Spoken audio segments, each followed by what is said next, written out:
ব্যাংকটাকে বাঁচানোর জন্য যেটা করা দরকার সেই সিদ্ধান্ত এখনো পর্যন্ত সরকার নেননি। গতকাল অবশেষে আমরা দেখলাম সরকার আরো একটি মই জনগণকে দিয়েছে, মানে আরেকটা সুযোগ বা জনগণের দাবির প্রতি শ্রদ্ধা দেখিয়েছে। সেটি হচ্ছে ব্যাংকের যে 18 ক ধারা তারা যুক্ত করেছিলেন পুরাতন মালিক তথা এস আলমকে, অর্থাৎ ব্যাংক ডাকাতকে ফিরে আসার যে সুযোগটা তারা ব্যাংকে রেখেছিলেন, সামান্য কিছু টাকা দেওয়ার মাধ্যমে মাত্র 7.5% টাকা ফেরত দেওয়ার মধ্য দিয়ে সেই ধারাটি বাদ দিয়েছে। তাহলে এই সরকার আদৌ অর্থনৈতিক প্রতিষ্ঠানগুলোকে বাঁচাতে চায় কিনা, ঋণ খেলাপিদের কাছ থেকে ঋণ আদায় করতে চায় কিনা, সে ব্যাপারে জনগণের ব্যাপক সন্দেহ রয়ে গেছে। ব্যাংকের ভান্ডার তো খালি হয়ে গেছে, যে টাকাটা বিদেশে পাচার হয়ে গেছে। লোন হিসেবে আপনি যে টাকাটা এস আলমকে দিয়েছেন, এস আলমের মতো এস আলমের অর্গানাইজড আরো অনেকগুলো নামে বেনামের প্রতিষ্ঠানকে আপনি ঋণ হিসেবে অলরেডি দিয়ে ফেলেছেন। 30 লক্ষ কোটি টাকা আপনি মন্দ ঋণ বা 2 লক্ষ কোটি টাকা এস আলমকে যাই কিছু করেছেন, পরিমাণটা যাই হোক, সংখ্যাটা যাই হোক, সেটা বড় কথা নয়। যেই অ্যামাউন্টেই দিয়েছেন সেই অ্যামাউন্টের কিছুতে ফেরত আসছে না। সেই অ্যামাউন্ট ফেরত না আসা পর্যন্ত আপনি তো আপনার গ্রাহকের আমানত ফেরত দিতে পারবেন। সরকারের প্রতি এই আমাদের একটু আস্থা তৈরি হয়, এই আবার তাদের আমাদের আস্থা তৈরি হয়ে যায়। সংসদে বলা হলো চীন সফর সফল, মালয়েশিয়া সফর সফল, কিন্তু পেলাম কি আজ পর্যন্ত সেটা বলতে পারছি না সরকার। একটা বড় ধরনের ব্যবস্থা নিতে হবে, সেটি হচ্ছে যে ঋণ খেলাপিরা ঋণ নিয়ে ঋণ ফেরত দিচ্ছে না, এই লোকগুলোকে যে কোনো মূল্যে তাদের কাছ থেকে বড় একটা অ্যামাউন্ট টাকা বাংলাদেশে ফেরত এনে বাংলাদেশের ব্যাংকগুলোকে ভরে দিতে হবে, টইটুম্বর করে দিতে হবে। এবং সরকারকে ঘোষণা দিয়ে বলতে হবে যে আমরা এত লক্ষ কোটি টাকা ফেরত নিয়ে আসছি। ইসলামিক ব্যাংক কোন দিকে যাচ্ছে, ইসলামিক ব্যাংকের ভবিষ্যৎ কি, এই নিয়ে আজকে আপনাদের সাথে কথা বলতে চাই। দুটো গুরুত্বপূর্ণ কথা আছে। 1 নম্বর হচ্ছে ব্যাংকের ভবিষ্যৎ কি, আর 2 নম্বর হচ্ছে গ্রাহকদের ভবিষ্যৎ কি। ইসলামী ব্যাংক নিয়ে এখন যে পরিস্থিতি আমরা দেখতে পাচ্ছি, সেটি হচ্ছে সরকার এই ব্যাংক নিয়ে জনগণের সঙ্গে গ্রাহকদের সঙ্গে সাপলুলু খেলছে। সরকার একটা পদক্ষেপ নিচ্ছে, জনগণ সেটাকে ছাপ মনে করে ফিরে আসছে, তখন সরকার আবার জনগণকে একটা মই দিচ্ছে, মানে কিছু অফার দিচ্ছে। আবার জনগণ ফিরে আসতেছে, কিন্তু আবার আমরা দেখতে পাই যে সরকার আবার অন্য একটা সিদ্ধান্ত নিচ্ছে, যেটা আবার গ্রাহকদের জন্য ক্ষতিকর। অর্থাৎ পরিপূর্ণ আস্থা ফিরে আসার মতো কোনো ব্যবস্থা এখনো পর্যন্ত সরকার নেয়নি।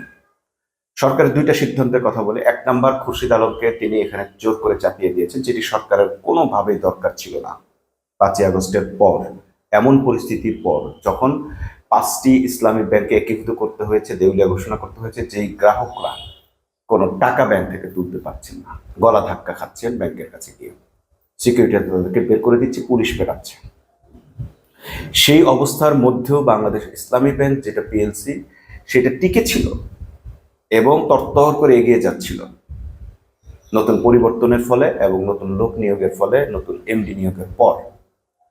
এই যে আস্থাটা মানুষের ছিল, 5টি ব্যাংক ধ্বংস হওয়ার পরও ইসলামী ব্যাংকের প্রতি যে মানুষের আস্থাটা ছিল, সেই আস্থাটা সরকার নিজের হাতে ধ্বংস করলেন খুরশিদ আলমকে নিয়োগ দিয়ে, ওমর ফারুককে অপসারণ করে।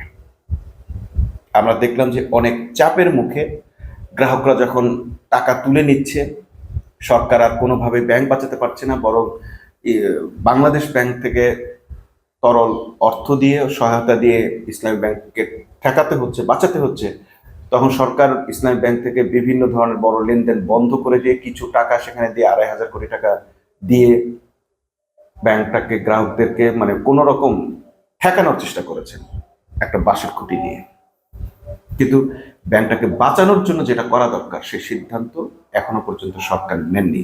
গতকাল অবশেষে আমরা দেখলাম সরকার আরো একটি মই জনগণকে দিয়েছে, মানে আরেকটা সুযোগ বা জনগণের দাবির প্রতি শ্রদ্ধা দেখিয়েছে। সেটি হচ্ছে ব্যাংকের যে 18 ক ধারা তারা যুক্ত করেছিলেন পুরাতন মালিক তথা এস আলমকে, অর্থাৎ ব্যাংক ডাকাতকে ফিরে আসার যে সুযোগটা তারা ব্যাংকে রেখেছিলেন, সামান্য কিছু টাকা দেওয়ার মাধ্যমে মাত্র 7.5% টাকা ফেরত দেওয়ার মধ্য দিয়ে সেই ধারাটি বাদ দিয়েছেন। কিন্তু প্রশ্ন হচ্ছে, এই আইনের ধারাটি বাদ দিলেও সরকার তার অন্য কোনো ক্যারিশমা ব্যবহার করে এস আলমকে ফেরানোর চেষ্টা করবেন কি করবেন না। অর্থাৎ সরকারের সদিচ্ছার পরিচয় এখনো আমরা পাচ্ছি না। কেন পাচ্ছি না? কারণ এখনো বাংলাদেশ ব্যাংকে বসে আছে সরকারের একেবারে নির্বাচনী কাজে সহায়তাকারী অর্থাৎ সরকারি দলের হিসেবে পরিচিত একজন ব্যক্তি এবং যিনি পরিচিত ঋণ খেলাপি, এমন লোককে সেখানে কেন বসাতে হলো? একটা অর্থনৈতিক প্রতিষ্ঠান যেটি রাষ্ট্রের ব্লাড লাইন, সেই লাইনটাকে ধ্বংস কেন করতে চাইবে সরকার? নিজেদের অর্থনৈতিক সমৃদ্ধির জন্য, দলীয় অর্থনীতিকে মজবুত করার জন্য, দলীয় লোকদেরকে বিশেষ সুযোগ সুবিধা দেওয়ার জন্য? এটাই মানুষের সন্দেহ। কারণ অতীতেও সরকার এই কাজগুলো করেছে। ইসলামী ব্যাংককে ধ্বংস করে সেখানে এস আলমকে নানাভাবে সেখানে বসানো হয়েছে এবং আইনি কাঠামোর মধ্যেই বসানো হয়েছে। ওই সরকার তো আইনের কোনো পরিবর্তনই করার প্রয়োজন পড়ে নাই। তো এখনো যে বিদ্যমান আইন আছে, আপনারা 18 ক ধারা বাতিল করেও আপনারা ঠিক আবার এস আলমকে ফেরত আনতে পারেন বা আপনাদের পছন্দের অন্য কোনো ডাকাতকে এখানে বসাতে পারেন। আর বাংলাদেশ ব্যাংকের সম্পূর্ণ নিয়ন্ত্রণ ইসলামী ব্যাংক। যে কাউকে ঋণ দেওয়ার ব্যাপারে বাংলাদেশ ব্যাংক যদি সুপারিশ করে বা ইসলামী ব্যাংক দিতে বাধ্য, এবং সেটি আপনার এস আলম না হোক অন্য কোনো আলমের পকেটে গেলেও লাভটা কি? মন্দরিন তো মন্দরিন। এমন তো নয় যে শুধু মন্দরিন এক এস আলমের জন্যই, আরো বহু লোকের কাছে। এই সংসদে 39 জন আছেন ঋণ খেলাপি। এই সংসদে সে ঋণ খেলাপিদের কাছ থেকে ঋণ আদায়ের কোনো বন্দোবস্ত সরকার করছে না, ঋণ আদায়ের পক্ষে কোনো কথা বলছে না। বরং যেটা করছে, ঋণ খেলাপি যারা নয়, যারা ঋণ নেয়নি, তাদেরকে টিচ করছে, তাদেরকে জমিদার বলে খোদ প্রধানমন্ত্রী পর্যন্ত তাদেরকে তাচ্ছিল্য করলেন, ঠাট্টা করলেন। তাহলে এই সরকার আদৌ অর্থনৈতিক প্রতিষ্ঠানগুলোকে বাঁচাতে চায় কিনা, ঋণ খেলাপিদের কাছ থেকে ঋণ আদায় করতে চায় কিনা, সে ব্যাপারে জনগণের ব্যাপক সন্দেহ রয়ে গেছে। আর যদি এই সন্দেহটা থাকে, তাহলে জনগণ শুধু ইসলামী ব্যাংক নয়, অন্য কোনো ব্যাংকের সঙ্গে লেনদেন করতে আস্থা পাবে না। ব্যাংক টিকেই থাকে আস্থার উপরে। কিরকম? যেমন একজন লোক ব্যাংকের টাকা রাখছে এই আশায় যে এই টাকাটা পারুক কমুক যাই কিছু হোক, তার চেয়ে বড় কথা হচ্ছে আমি যখন চাইবো তখন আমি টাকাটা তুলে আমার কাজ করতে পারবো।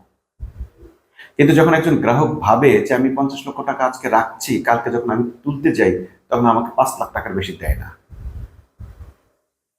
কেন দেয় না? কারণ ওই 50 লাখ টাকা যে রাখছে সেই টাকা থেকে আপনি আরো 10 জনকে 5 লাখ টাকা করে দিচ্ছেন তুলতে। কারণ ব্যাংকের তো কোষাগার খালি হয়ে গেছে, ব্যাংকের ভান্ডার তো খালি হয়ে গেছে, যে টাকাটা বিদেশে পাচার হয়ে গেছে। লোন হিসেবে আপনি যে টাকাটা এস আলমকে দিয়েছেন, এস আলমের মতো এস আলমের অর্গানাইজড আরো অনেকগুলো নামে বেনামের প্রতিষ্ঠানকে আপনি ঋণ হিসেবে অলরেডি দিয়ে ফেলেছেন। 30 লক্ষ কোটি টাকা আপনি মন্দ ঋণ বা 2 লক্ষ কোটি টাকা এস আলমকে যাই কিছু করেছেন, পরিমাণটা যাই হোক, সংখ্যাটা যাই হোক, সেটা বড় কথা নয়। যেই অ্যামাউন্টেই দিয়েছেন সেই অ্যামাউন্টের কিছুই তো ফেরত আসছে না। সেই অ্যামাউন্ট ফেরত না আসা পর্যন্ত আপনি তো আপনার গ্রাহকের আমানত ফেরত দিতে পারবেন না। তো ধরা যাক 30 লক্ষ কোটি টাকা সব মিলে 29 লক্ষ সামথিং স্বরাষ্ট্রমন্ত্রী সংসদে এটা বলেছেন, এই লক্ষ টাকা ব্যাংক লোনের মাধ্যমে এটা বেহাত হয়ে গেছে, পাচার হয়ে গেছে। এখন যদি এই 30 লক্ষ কোটি টাকা, 30 লক্ষ কোটি টাকা মানে হচ্ছে বাংলাদেশের 3 বারের বাজেট। স্বরাষ্ট্রমন্ত্রী নিজেই বলতেছেন 14টা মেট্রো রেল এবং 24টা পদ্মা সেতুর সমান।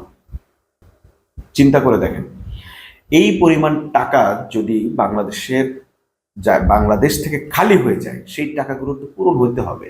এই টাকাগুলো কাদের? বাংলাদেশের জনগণের।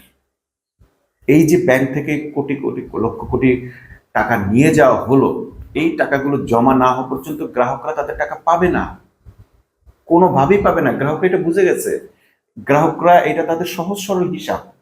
এবং এইটার প্রমাণ হচ্ছে 5টি ব্যাংকে এখন কোনো গ্রাহক গিয়ে টাকা পাচ্ছে না। তাহলে এই ব্যাংকের প্রতি মানুষের আস্থা কিভাবে ফেরত আসবে? যদি আমরা দেখলাম 18 ক ধারা বাতিল করেছে, কিন্তু তাতেও আমরা দেখছি না যে জনগণের আস্থা ফিরে আসছে। এখন ব্যাংকের যারা চাকরি করে তারা নিজেদের চাকরি বাঁচাতে, নিজেদের বেতন যাতে হয় সেইটা করতে গিয়ে মানুষকে উৎসাহিত করছেন, প্ররোচনা দিচ্ছেন ব্যাংকে টাকা জমা দিতে, কিন্তু আপনারা ওই দরজাটা এখনো, গেটওয়েটা বন্ধ করছেন না।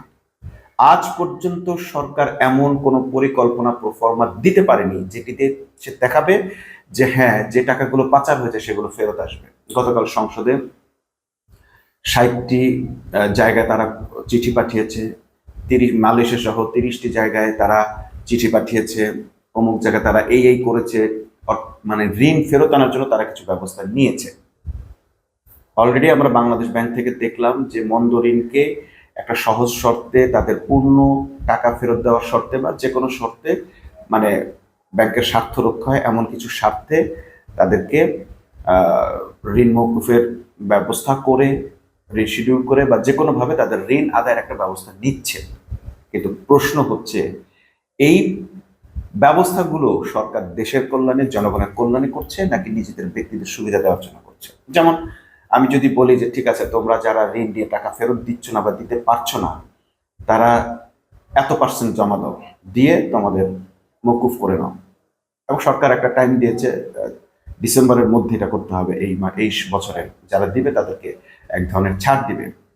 তো এখন কথা হচ্ছে যে এটা কত % দিলে আপনি ছাড় দিবেন? 10%, 7%, কি দিলে, কতটুকু দিলে?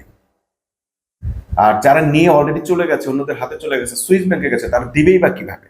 তো যেটা আসা সেইটা যদি না আসে, এখানে আমরা সর্বশেষ দেখলাম ব্যাংকের নীতিমালা যেটি আছে সেটি হচ্ছে কৃষকদের ঋণটাকেই এখানে অগ্রাধিকার দেওয়া। হ্যাঁ, কৃষকদের ঋণকে আপনারা অবশ্যই তাদের ঋণ মওকুফ করে দেন, পুরোপুরি মওকুফ করে দেন, আমরা এটা চাই। কিন্তু কথা হচ্ছে যারা ইচ্ছাকৃত ঋণ খেলাপি হয়েছে এবং অনেক বড় অঙ্কের ঋণ খেলাপি, আপনার দলের সংসদ সদস্যরা যারা ঋণ খেলাপি, যদি তাদেরকে ক্ষমা করে দেওয়ার জন্য এই আইনটা বা এই সার্কুলারটা বাংলাদেশ ব্যাংক থেকে দিয়ে থাকেন, তাহলে যে টাকাগুলো তারা নিয়ে গেছে সেই টাকার ক্ষতিপূরণটা কে দেবে? এগুলো তো জনগণের টাকা, জনগণের আমানত। নাম্বার 2, এই যে পরিমাণ টাকা এখন ব্যাংক থেকে যে চলে গেছে ঋণের নামে, যেগুলো থেকে কোনো ব্যাক আসতেছে না, কোনো মুনাফা আসছে না, এই ব্যাংক কিন্তু এখন যে টাকাগুলো আছে সেগুলো থেকে তারা প্রতিদিন গ্রাহকের চাহিদা মেটাচ্ছে এবং বলা চলে যে তাদের আসলে আর বিভিন্ন জায়গায় যে ইনভেস্টমেন্ট সেটা আর সেই অর্থে নেই। ইসলামী ব্যাংক কি অমুক টাকা রাখছে, তমুক টাকা রাখছে, এইটা না দেখায় অমুক আমাদের কাছ থেকে এত টাকার ঋণ নিয়েছে এবং প্রতি মাসে এত টাকা তারা ব্যাক দিচ্ছে, এরকম কোনো তথ্য দিচ্ছে না। কারণ সেই ধরনের বড় কোনো প্রতিষ্ঠানের সঙ্গে এই মুহূর্তে তাদের লেনদেন আছে বলে আমাদের জানা নেই, যেখান থেকে তারা মুনাফা করতে পারছে। আপনি কখন বিনিয়োগ করবেন? যখন আপনি দেখবেন যে আপনি অমুক বিনিয়োগ করে মুনাফা আসছে, আপনি তার পাগল হয়ে যাবেন যে না, এখানেই টাকাটা রাখি, এখানে ইনভেস্টটা করি। কিন্তু ইসলামী ব্যাংক বিনিয়োগ করে মুনাফা অর্জন করতে পারছে এরকম কোনো নিদর্শন তারা দেখাতে পারছে না। হ্যাঁ, আপনাদেরকে ব্যাংক অ্যাকাউন্টে হয়তো একটা মুনাফার অংশ দিয়েও দিতে পারে তারা প্ররোচিত করার জন্য, কিন্তু সেটাও হয়ে যাবে সুদ বা মানে স্ক্যাম অথবা গ্যাম্বলিং। কারণটা কি? কারণটা হচ্ছে আপনি মুনাফা না করে অন্যের টাকার ভাগ একটা তাদেরকে অ্যামাউন্টে যোগ করে দেখাচ্ছে। টাকা তুলতে গেলে সে আর তুলতে পারবে না। আপনি দেখাই দিলেন যে তার অ্যাকাউন্টে মানে প্রত্যেক লাখে 5,000 টাকা করে ঢুকছে তার লাভ, কিন্তু যখন সে টাকা তুলতে যাবে টাকাই তুলতে পারবে না। অর্থাৎ এগুলো হচ্ছে শো করতে পারবেন, যদিও সেটা এখনো করছে না তারা, কিন্তু হয়তো বা ভবিষ্যতে তারা এই ধরনের অফারও দিতে পারে যে এটা করবো, এটা করছি, এত করে লভ্যাংশ। কিন্তু কোত্থেকে দিচ্ছেন? আপনার মানে আপনার ব্যবসাটা কোথায়? কেউ যদি বলে আমার কাছে টাকা রাখেন, আমি আপনাকে 3 মাস পর 3 গুণ দিব, আমি তো দেখতে চাই 3 গুণ আপনি কেমনে দিবেন? আপনার ব্যবসাটা কি? কোত্থেকে দিবেন? এই যে আস্থার একটা সংকট তৈরি হয়ে গেছে ব্যাংক নিয়ে, এইটার জন্য বাংলাদেশকে অনেক বড় ভোগান্তিতে পড়তে হবে। আশঙ্কা করি যে দুর্ভিক্ষের মতো কোনো ঘটনা বাংলাদেশে ঘটে যেতে পারে যদি এই আস্থার সংকটটা সরকার দূর করতে না পারে। সরকারের প্রতি এই আমাদের একটু আস্থা তৈরি হয়, এই আবার তাদের প্রতি আমাদের আস্থা দূর হয়ে যায়। সংসদে বলা হলো চীন সফর সফল, মালয়েশিয়া সফর সফল, কিন্তু পেলাম কি? আজ পর্যন্ত সেটা বলতে পারছে না সরকার। প্রধানমন্ত্রী ঘোষণা করলেন তিস্তা ব্যারেজ যে কোনো মূল্যে হবে, কিন্তু আজকে তিনি যে চীন সফরে গেলেন সেখানে তো চীন তাদেরকে সহযোগিতা করতে চেয়েছে, কই তিনি তো সে চুক্তিটা সম্পাদন করে আসেননি। কবে করবেন এই চুক্তি সম্পাদন? এই পর্যন্ত 7 বার সময় নিয়েছে বাংলাদেশ এই চুক্তি সম্পাদনের জন্য। শেখ হাসিনা থেকে শুরু করে কেউ চুক্তি সম্পাদন করেনি। কিসের ভয়? এক ভারতের ভয়ে। আজ বা আগামীকাল কি ভারত বাংলাদেশের পাশ থেকে সরে যাবে? বা ভারতের ভয় কি আপনাদের মন থেকে দূর হয়ে যাবে? যাবে না। আপনারা জনগণের ভোট নেওয়ার জন্য, জনগণকে প্রতারিত করার জন্য যেভাবে আপনারা হ্যাঁ ভোটের পক্ষে ভোট দেওয়ার কথা বলেছিলেন, তারপর প্রতারণা করেছেন, ঠিক সেইভাবে আপনারা বলেছেন যে যে কোনো মূল্যে তিস্তা ব্যারেজ হবে, মহাপরিকল্পনা বাস্তবায়ন হবে। নেভার। বিএনপি এটা কখনোই করবে না। পানি সম্পদ মন্ত্রী বলছেন যে নামেই হোক তারা করবেন না। জামাতার আমির এটা নিয়ে প্রশংসা করেছেন, বলেছেন যে সরকার এটা বলেছে, কিন্তু এটা শুধুই মুখের কথা। কারণ সফর করে এসছেন আপনি চীনের সাথে, চীনে গিয়ে ঘুরে আসছেন, কিন্তু চীনের সাথে সেই চুক্তিটাই করেননি। জনগণের প্রতি আপনাদের ভরসা নাই, আপনাদের ভরসা ভারতের উপর। কেন? যখনই আপনারা ওইখানে গেছে, ভারত এখানে সিরিয়াল কিলিং শুরু করেছে, যেখানে সেখানে 3 জন 4 জন করে মানুষ খুন করা শুরু করেছে। দেশের পরিস্থিতি উত্তপ্ত করে তুলেছে ভারত। আপনারা ভয় পেয়ে গেছেন। আরে যে কোনো সময় তো আমাদেরকে মেরে দিতে পারে, এত সিকিউরিটির মধ্যেও গিয়ে টুস করে মানুষ মেরে ফেলতেছে, এরা, এদের তো ক্ষমতা আছে, এই ভয় পাচ্ছেন। এই সিগন্যালগুলো আপনাদেরকে দিচ্ছে।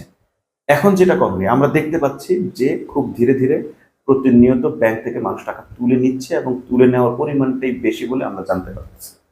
কারণ মানুষের টেন্ডেন্সি এটা, কেউ জমা রাখতেছে কিছু সময়ের জন্য, মানে এক ব্যাংকে 1 টাকা জমা দেয়, আরেক জায়গা থেকে সে তুলে নেয়, মানে ট্রান্সফারের জন্য ব্যাংকটাকে ব্যবহার করছে। আমার টাকাটা এখন কোথায় পাঠাবে, বিকাশে পাঠালে উঠাইতে খরচ হবে, ঠিক আছে আপনি ব্যাংকে জমা দেন, আমি এখান থেকে তুলে দিই। এখন আপনাকে দেখাচ্ছে যে এত টাকা জমা করছে, কিন্তু এটাকে তো আসলে জমা বলে না। আবার কেউ রাখতেছে 1 মাসের জন্য রাখছে, 15 দিন জন্য রাখতেছে, রাখার পরপরই আবার সে মানে একটু একটু করে তুলে ফেলতেছে। কারণ একটাই, কারণ হচ্ছে যে কোনো সময় ব্যাংকের আবার টাকার একটা অ্যামাউন্ট বাড়লে আবার এরকম কাউকে ঋণ দিয়ে দেবে, সরকারের এমন কাউকে ঋণ দিয়ে দেবে যার কাছ থেকে ঋণ কখনোই আর আদায় করা যাবে না, যেভাবে আদায় করা সম্ভব হচ্ছে না এসআরএমের কাছ থেকে। কি করলেন তাহলে? এই ব্যবস্থাটা ধ্বংস করে দিয়ে বাংলাদেশের অর্থনীতিকে ডুবিয়ে দিলেন। এখন কি সরকারের হাতে আর কোনো অপশন নেই? হ্যাঁ, অপশন আছে, অপশন আছে। জনগণ যাদেরকে বিশ্বাস করে, যাদের প্রতি আস্থা আছে, তাদেরকে এই ব্যাংকে বসিয়ে, বাংলাদেশ ব্যাংকে এমন আস্থাবান লোককে বসিয়ে, বিতর্কিত লোককে, ব্যাংকের জায়গায় কোনো বিতর্কিত লোক থাকা যাবে না। দলীয় লোক, নির্দলীয় লোক, সেটা বিষয় না, বিষয় হলো বিতর্কিত কোনো লোক থাকা যাবে না। এমন কোনো লোককে দেওয়া যাবে না যে একদল আবার বলবে যে এটা দলীয় লোক, তাহলে আবার আস্থা দূর হয়ে যাবে, আস্থার সংকট তৈরি হয়ে যাবে। এইরকম কোনো লোক দেওয়া যাবে না। যার প্রতি সকলের আস্থা থাকবে এরকম লোক বসিয়ে বাংলাদেশ ব্যাংককে রিফাইন করতে হবে, সংস্কার করতে হবে, তারপরে ইসলামী ব্যাংকের সংস্কার করতে হবে, করে মানুষের আস্থা ফিরিয়ে আনতে হবে। এটুকু যথেষ্ট না, এটুকুও যথেষ্ট না, আরো বেশি যথেষ্ট হতে হবে। আরো কিছু যেটা করতে হবে সেটা হচ্ছে, যেই 5টি ব্যাংক অলরেডি তাদের গ্রাহকরা টাকা পাচ্ছে না, এই 5টি ব্যাংকের গ্রাহকদের টাকা ফেরত দিতে হবে। যেদিন আপনি দেখাইতে পারবেন যে ব্যাংকের সঙ্গে লেনদেন করলে কেউ ক্ষতিগ্রস্ত হয় না, দেউলিয়া হয় না, তারা টাকা ফেরত দেরিতে হলেও পায়, যেদিন এই 5 ব্যাংকের গ্রাহকরা টাকা পেতে শুরু করবে, সেদিন থেকে আস্থাটা ফিরে আসবে। কিন্তু সেটা কি সরকার পারবে? পারবে না। কেন পারবে না? কারণ এই যে 5টা ব্যাংকের লক্ষাধিক গ্রাহক, এই গ্রাহকদের টাকা দেওয়ার মতো টাকা সরকারের হাতে নেই। এই ব্যাংক যদি এখন টাকা দেওয়া শুরু করে, শুধু টাকা মানুষ তুলবে, নিবে, কেউ আর এই ব্যাংকগুলোতে টাকা জমা দেবে না। প্রথমে সে তুলবে, তুলে নিয়ে সে দেখবে যে হ্যাঁ ঠিক আছে, দেখি তোলা যায় কিনা। আগে তো টেস্ট করবে যে দেখি, সরকার যেহেতু বলছে তোলা যাবে, যাই আগে দেখি তোলা যায় কিনা। যখনই সে দেখবে তোলা যায় না, তখন সে আর ব্যাংকে টাকা জমা দেবে না। আর যদি সে তার পরীক্ষায় সরকার পা দেয় যে ঠিক আছে, ওরা যেহেতু এটা পরীক্ষা করতেছে, আমি তুলতে দেই, দিলে যে পরিমাণ টাকা লাগবে সে টাকা তো আপনার কাছে নাই। আপনি 50 জনকে টাকা তুলতে দিবেন, 200 জনকে তুলতে দিবেন, 2 লক্ষকে তো তুলতে দিতে পারবেন না, সেই টাকা তো আপনার নাই। অর্থাৎ সরকার এমন ভাবে ফেঁসে গেছে, এই অর্থনীতিকে সরকার আর কোনোভাবে চাঙ্গা করতে পারবে না, কোনোভাবে পারবে না। এই আস্থা তাদেরকে ফিরে আনার জন্য তাদের এখন একটা বড় ধরনের ব্যবস্থা নিতে হবে। সেটি হচ্ছে যে ঋণ খেলাপিরা ঋণ নিয়ে ঋণ ফেরত দিচ্ছে না, এই লোকগুলোকে যে কোনো মূল্যে তাদের কাছ থেকে বড় একটা অ্যামাউন্ট টাকা বাংলাদেশে ফেরত এনে বাংলাদেশের ব্যাংকগুলোকে ভরে দিতে হবে, টইটুম্ব করে দিতে হবে। এবং সরকারকে ঘোষণা দিয়ে বলতে হবে যে আমরা এত লক্ষ কোটি টাকা ফেরত নিয়ে আসছি। 1000 কোটিটা মানুষ বিশ্বাস করবে না। 30 লক্ষ কোটি টাকা যে দেশের চলে গেছে বাইরে, 30 লক্ষর কাছ থেকে আপনি 20 লক্ষ কোটি তো ফেরত আনতে হবে, 10 লক্ষ কোটি তো ফেরত আনতে হবে। কয় হাজার কোটি টাকা ফেরত আনতে পেরেছেন? পারেননি। এই টাকাগুলো ফেরত আনার জন্য সরকারকে যা যা করতে হয় তাই করতে হবে। তা নাহলে বাংলাদেশের অর্থনীতি, বাংলাদেশের অর্থনৈতিক প্রতিষ্ঠান, ইসলামী ব্যাংক, বাংলাদেশ ব্যাংক, কোনোটাকে এই সরকার বাঁচাতে পারবে না। এবং সরকারের জন্য সবচেয়ে বড় চ্যালেঞ্জ এটা। এদিকে সরকার 9 লক্ষ কোটি টাকার একটা বাজেট দিয়ে দিয়েছে, বাজেটের ভালো মন্দ নিয়ে তারা আলোচনা করছে। আপনি যত রকমের বাজেট দেন, কোনো লাভ নেই। এই বাজেট নিয়ে আলোচনা, পুরো আলোচনাটাই হয়েছে একেবারে মানে অর্থ অপচয়, সংসদের অর্থ অপচয়। কারণ হলো যে এই বাজেট বাস্তবায়ন করার কোনো ক্ষমতা আপনার কাছে নেই। আপনি তো টাকা ফেরত আনারই ক্ষমতা নেই। আপনি রাজস্ব আদায়ের ব্যবস্থা নিয়েছেন। আমি গতকাল দেখলাম ওয়াসার বিল যারা পরিশোধ করেনি, এক ভদ্রলোকের কাছ থেকে, বাড়িওয়ালার কাছ থেকে 95,000 টাকা বিল পাওনা, তার লাইন কাটতে আসছে। ভদ্রলোক হাতে পায়ে ধরছে, তারপরও ছাড়ে নাই। গুড, খুব ভালো উদ্যোগ।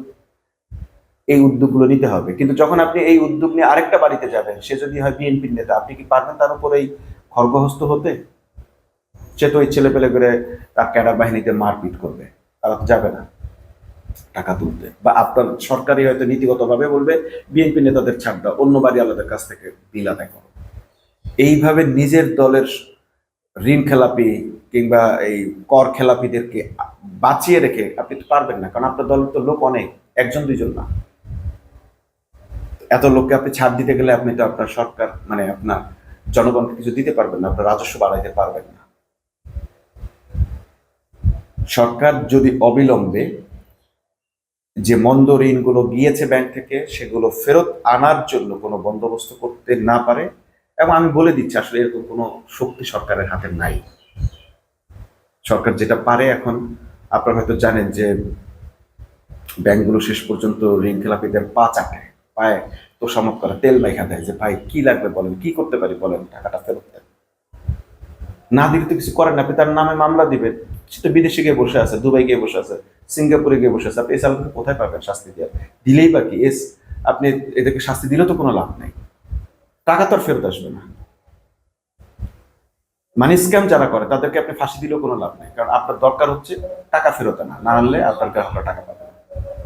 এমন একটা অবস্থায় মানুষ এখন এসে পৌঁছেছে, এখন যে তারা তাদের টাকা তুলে কোথাও রেখে দিবে সেটারও সুযোগ নাই, আবার টাকা যে ব্যাংকে রাখবে সেটারও সুযোগ নেই, এমন একটা পরিস্থিতি সৃষ্টি করে ফেলেছে। অথচ এই পুরো পরিস্থিতিটাই কিন্তু গত সরকার, ইন্টারিম সরকার পরিবর্তন করে দিয়ে গেছিল। এক ইসলামী ব্যাংকটাকে রিফাইন করার মাধ্যমে সেখানে আস্থাবান লোক দিয়ে মোটামুটি মানুষের মধ্যে আবার সেই দ্বিধা ভয়টা কেটে গিয়েছিল যে অন্তত ইসলামী ব্যাংকের কখনো কিছু হবে না। কিন্তু এইবারই দেখা গেছে যে না, ইসলামী ব্যাংকও ফল করে। ইসলামী ব্যাংকেও টাকা তুলতে গেলে টাকা তুলতে পারে না। ওমর ফারুক আসার সাথে সাথে ওমর ফারুক সাহেব যখন এমডি হিসেবে নিয়োগ পেলেন, বুথগুলোতে সমানে টাকা পাওয়া যাচ্ছে।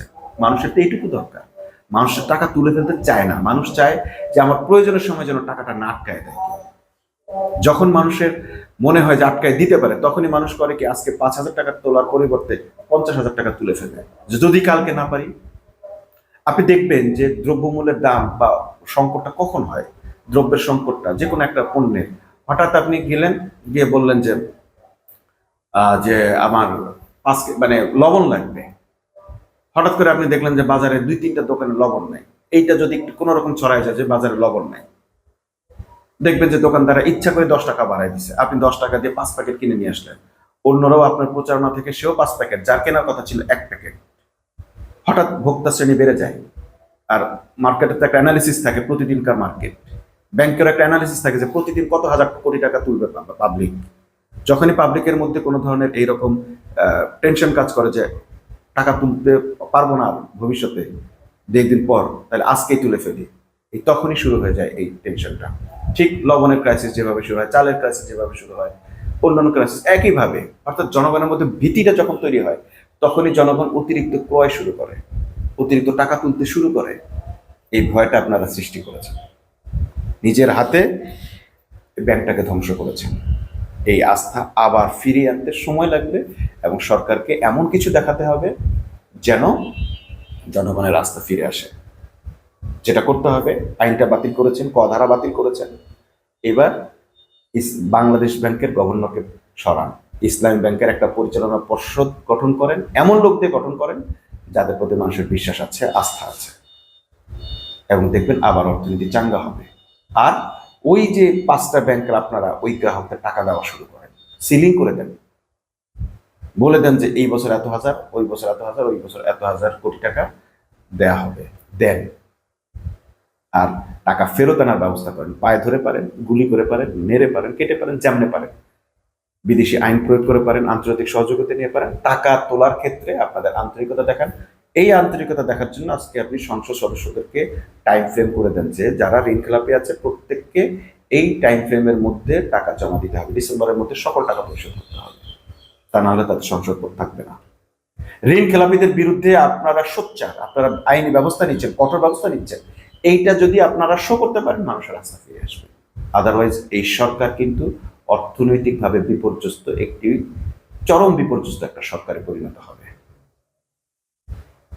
এবং এর জন্য ক্ষতিগ্রস্ত হবে। যেহেতু সরকার ক্ষতিগ্রস্ত হবে, সরকার ক্ষতিগ্রস্ত হলে জনগণ এটার ইফেক্ট পাবে, চরমভাবে ক্ষতিগ্রস্ত হবে। অতএব সকলকে সাবধান হওয়ার জন্য, বাংলাদেশের অর্থনৈতিক মানে ভিত্তিকে দুর্বল না করে শক্তিশালী করার জন্য এই মুহূর্তে সরকারকে সবচেয়ে বেশি আন্তরিক হইতে হবে। সংসদে পণ্ডিতি কথা বললে, গুছাইতে গুটাইতে খুব বড় বড় কথা বলে কোনো লাভ হবে না। আপনার প্রতি মানুষের বিন্দুমাত্র আস্থা নেই, এইসব বাগাড়ম্বরের প্রতি কোনো আস্থা মানুষের নেই। মানুষ যতই গালি দিক, ওই একটা দলের প্রতি তাদের আস্থা আছে, ওই লোকদের প্রতি মানুষের বিশ্বাস আছে। আপনাদের প্রতি বিশ্বাসটা নাই। আপনাদের সাথে যেতটুকু সম্পর্ক রাখে কিছু সুবিধা, সুযোগ সুবিধা পাওয়ার জন্য। কি করবেন ভেবে দেখেন।